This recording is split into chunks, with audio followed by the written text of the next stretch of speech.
How's it going, everyone? It is Andre Williams, the founder of the Hard Gainer Academy.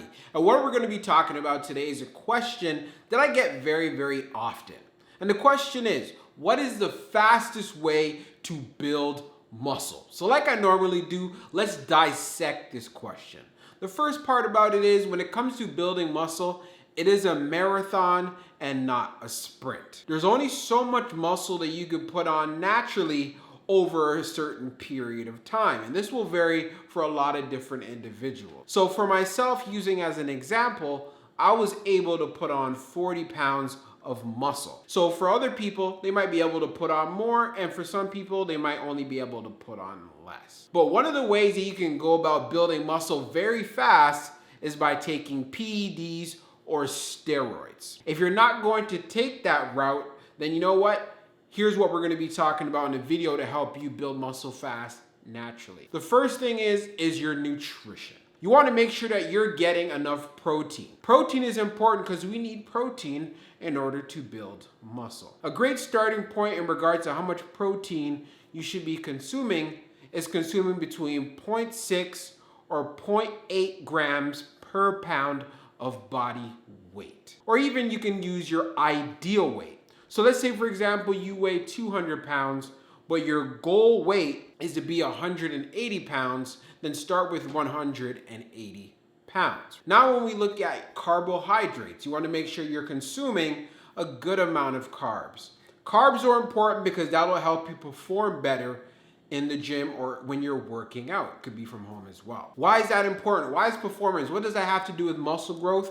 Well, the better you perform, so the stronger your lifts are, the progress that you make, the better your gains are going to be over time, because you're adopting a principle called progressive overload. So you want to make sure that you have enough energy to make the most out of your workouts. And your body's number one fuel source is carbohydrates. So now you also got to make sure that you're consuming enough fats. So the type of fats that you could consume are stuff like almonds, particular types of oils, like for example, extra virgin olive oil is good, coconut oil, fish oil. Again, you can also get this in the food you eat as well. So you want to make sure that you're getting enough. The reason why I don't like going with strict numbers is because it can work differently for each and every individual. But for the most part, you want to be consuming more carbs than you actually are consuming fats, unless you're on a keto diet. We're not going to be going into details about that right now, but that's usually the only time when you're going to be consuming more fat than actual carbs. Fats actually have more calories than compared to protein and carbohydrates. So now we got that covered in regards to nutrition. You want to make sure you're eating enough protein and you're getting a good combination of carbs and fats, right?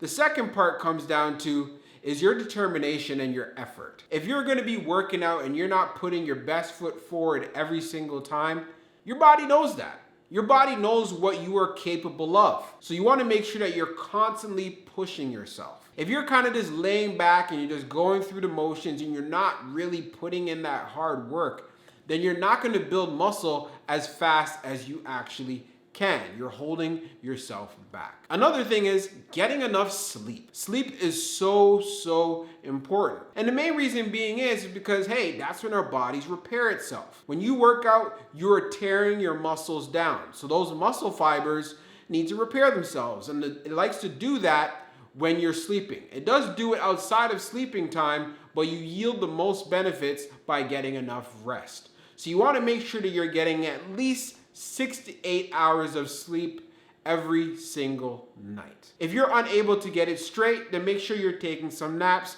or you're getting some rest in between. I've noticed whenever I don't get a lot of sleep, or the moments where I wasn't getting enough sleep and I was working my butt off, I was barely building any muscle. So rest is super important. And while we're talking about rest, we also got to be looking at recovery. So what that means is, if you're going to be training a particular muscle group, training it back to back every single day can be very tough on your body. And depending on how it's programmed, it won't work that well for you because it's going to be hard to make progress. You got to give your body the time to actually repair itself and recuperate. So if you're not respecting that principle, then again, muscle growth is going to come fairly slow. The next point is being consistent. If you're not going to be consistent with your workouts, your nutrition, and so forth, and your rest and recovery, it's never going to work out. You might build some muscle, but you're not going to be building at the rate that you want to be building it at naturally. You're going to be holding yourself back. So be consistent. That is so crucial. So what that means is whatever workout program that you might be on, if it's asking you to train a certain number of days every single week, make sure that you have the ability to actually do that. Don't do a program that you know you can't do or you can't fully commit to. It just doesn't make any sense. It is just a waste of time. And for the last point that I want to mention in regards to what's important in regards to building muscle fast naturally is having a positive mindset. So you know that whole saying is mind over matter? If you don't believe that you can build muscle, get stronger, and get the body that you want, then you're gonna have a tough hill to climb. You have to believe in yourself. An example to give you what I went through, when I first started training, I was skinny fat, I had the skinny arms, had a little bit of a belly, right? Had no chest, they used to call me bird chest and everything. But after every workout, I remember this like the back of my hand. I would go into the mirror in the gym and just picture and visualize, hey, this is what I'm going to be looking like. You know what? I'm making progress. Even though I was making small progress, like week after week, month after month, it started adding up. Kept looking at myself in the mirror after I trained. After I'd come out the shower sometimes, I'll notice, oh, a little bit of muscle tone, a little bit of definition. Oh, I'm growing here, right? But I always had that visual picture, you know what? Yes, I'm doing this right. Yeah, this is what's working for me. So when you do things like that and give yourself the belief that you can get the body that you want, your results will go through the roof. Because it's going to be very difficult for you to actually achieve the body that you want if you think that it's not going to happen, all right? So I want you to believe in yourself that you can actually do it. And this is actually one of the most important points that I'm mentioning in this video, and I'm emphasizing because it is so crucial. It's what's going to give you adversity, and it's what's going to help you with consistency. Even if you have a time where, you know what, you fall off track or something just comes up, you'll be able to get right back on it and be consistent. But it's only going to happen if you're all right up here. And you know what? Should I give you guys a bonus? Yeah, you know what? Let's do a bonus. The bonus is, in regards to training, is focusing on compound exercises. So what that means is you're working multiple muscle groups at the same time. So let's say, for example, you want to build up, you know what, a nice balanced physique. You want to make sure that you're doing squats. If you can't do squats, there's other variations that you could use with a machine. But again, you could do squats, you could do lunges, you could do deadlifts as well. If you want to build up your upper body, you got to be able to bench. You got to be doing the bench press. You got to be able to actually do some rows, right? These particular movements allow you to use multiple muscle groups. Stay away from exercises where you're not using multiple muscle groups because you're just wasting your time.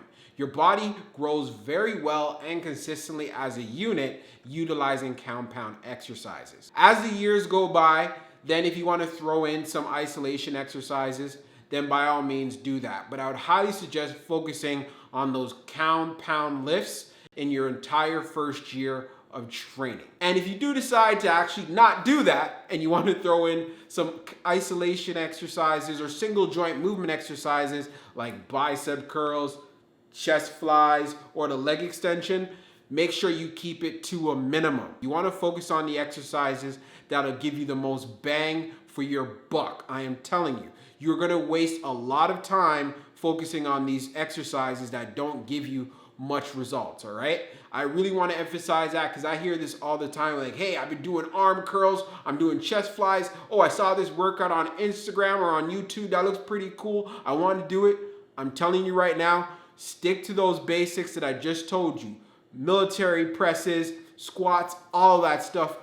You guys could actually put something down in the comments if you want to know more exercises that are compound lifts. But again, emphasizing this because that's how I build my foundation and that's how I build the foundation for a lot of my clients. So you know what? I'm gonna sum it up there. I don't want to say too much. I don't want to take too much time out of your day. I hope you found this video helpful. And wait, hold on a second. So what was the question? What is the fastest way to build muscle naturally? is to do everything I just said, of course. Peace out.